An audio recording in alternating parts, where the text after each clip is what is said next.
Good afternoon friends. Today we will discuss about Oughterlony double immunodiffusion. Before that, I request all of my friends, please subscribe my YouTube channel and also watch, like and share my videos with your friends.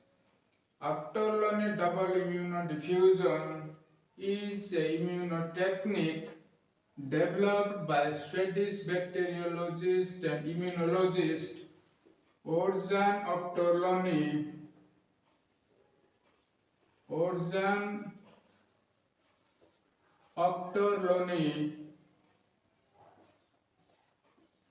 in 1948 to evaluate the production of diphtheria toxins by isolated bacteria.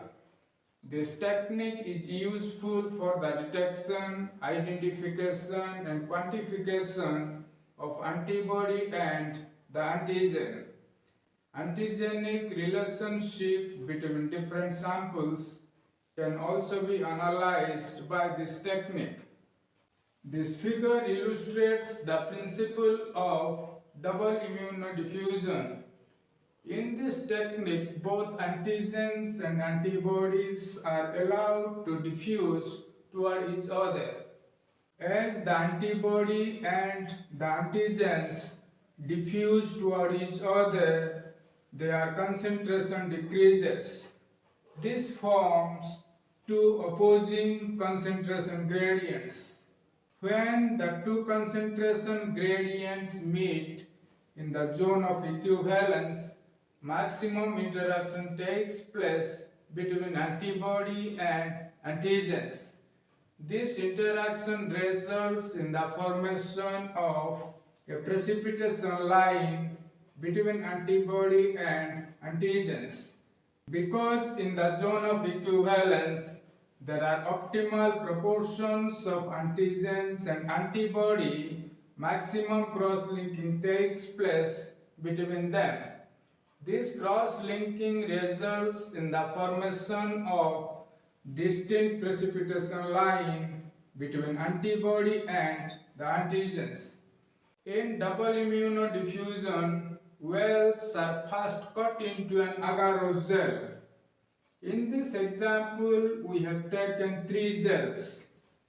Each gel contains 3 wells. In one well, we have placed a mixture of 2 different antibodies. Remaining 2 wells are filled with 2 different samples containing antigen. As previously mentioned, double immunodiffusion can be used to analyze the antigenic relationship between different samples. By this technique, we can determine that whether the antigenic samples are identical, non-identical or partially identical. When 2 antigens are identical, that means they share the same epitopes, then a precipitation arc is formed between antibody and antigens. In this example, these 2 antigens are identical. As usual, when antibodies and antigens diffuse toward each other, their concentration decreases, thereby forming 2 opposing concentration gradients.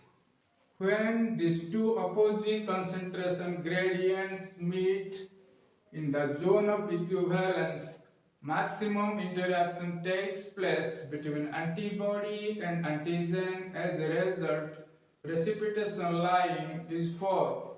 Because these 2 antigens are identical, so both of them will diffuse outwards and will bind to the same antibody. That will result in the formation of a precipitation arc between antibody and antigen. In second case, the antigens are non-identical or different. Because the antigens are different, they diffuse and bind with separate antibodies in the equivalence zone, forming 2 cross precipitation lines. One precipitation line is formed due to interaction between one type of antigen and a particular type of antibody, whereas the other precipitation line is formed due to interaction between second type of antigen and another type of antibody in the equivalent zone. In third case, the antigens are partially identical. Partially identical means the antigens share some of the epitopes. For the common epitopes that are present in both antigens, a precipitation line is formed between antibody and the antigen.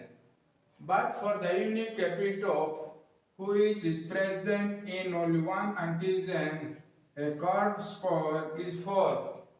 Such type of precipitation pattern indicates that the antigens are partially identical. Friends, this is all about double immunodiffusion. For more updates, subscribe my YouTube channel, Sam Biology Class.